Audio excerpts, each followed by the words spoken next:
you don't want to see Hillary Clinton as the president, and nominating Donald Trump ensures that Hillary Clinton wins the general, then I would ask Governor Kasich's supporters to stand with us. Folks, they ought to both drop out of the race, so we ought to unify the Republican Party.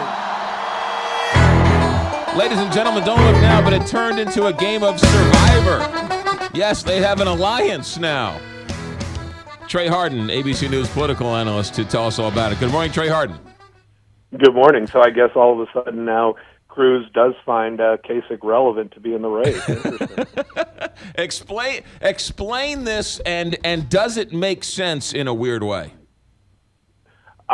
Basically, what you have here are two of the campaigns recognizing that they cannot win the nomination outright, mathematically, basically impossible for them to, certainly with Kasich, and I think it's even already mathematically impossible for Cruz.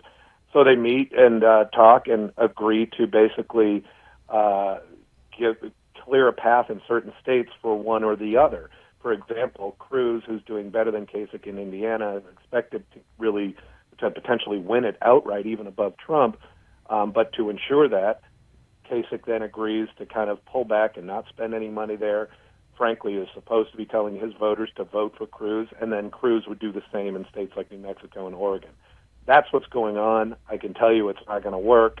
It typically doesn't work. While voter manipulation or tactical voting sounds sexy and interesting, and you might see in a movie once in a while, I can tell you as someone that's worked on campaigns for over 20 years, it doesn't work because it's operating under a lot of assumptions. In this case, you're operating on the assumption that a Cruz voter would want to vote for Kasich and a Kasich voter would want to vote for Cruz. And I'm here to tell you that Kasich voters think Cruz is a nut job, and Cruz voters think Kasich's a nut job. So I don't see it happening. I don't think it's going to work to get someone to change their emotional or personal vote.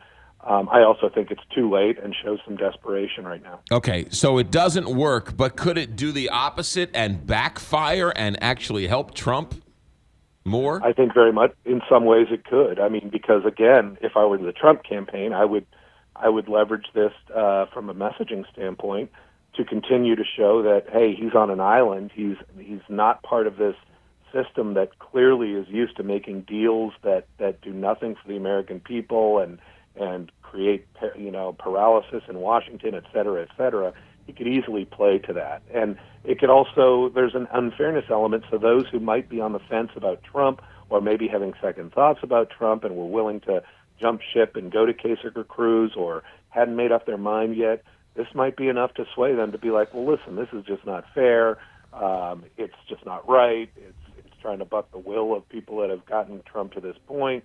And, you deny him of this in this way, and it's just not cool. So it might, you're exactly right. There's a good chance it could backfire. A lot of people are saying that Trump's not going to have the votes and Cruz can stop him from getting the delegates. But, let's look at Cruz for a second here, because Ted Cruz is going to cut off his nose to spite his face. In normal elections, normal people would say, I don't have a path. Let me coalesce around the leader. So Ted Cruz is really playing a different game than the quote-unquote front-runner would, right? I mean, he's the one going out of his way not to create unity within the party, because the voters, Trey Hardin, as much as you and I and everybody else want to argue some other way, the voters want Donald Trump. Well, a couple points on that. Yes, to this point, the voters have Donald Trump's been getting the most votes in the most states. Okay, we also know that he has not really, other than New York, gotten over 50% of the voters in the Republican Party. Now, granted, that's because there's been other candidates in the race, so you might say, well, it's relative. I'm here to tell you that the Republican Party is in shambles. It's on the verge of destruction historically, and we're witnessing potentially a very historic moment, the potential destruction of a major political party and their recreation of a new one, or maybe a couple new ones. So I don't necessarily buy the will of the people issue here, because, again, the Republican Party is not governed by, just like the Democrats are not governed by the Supreme Court or Congress or the laws. It's a club. It's a party. and when you join it, you subscribe to those rules, and sometimes those rules get changed.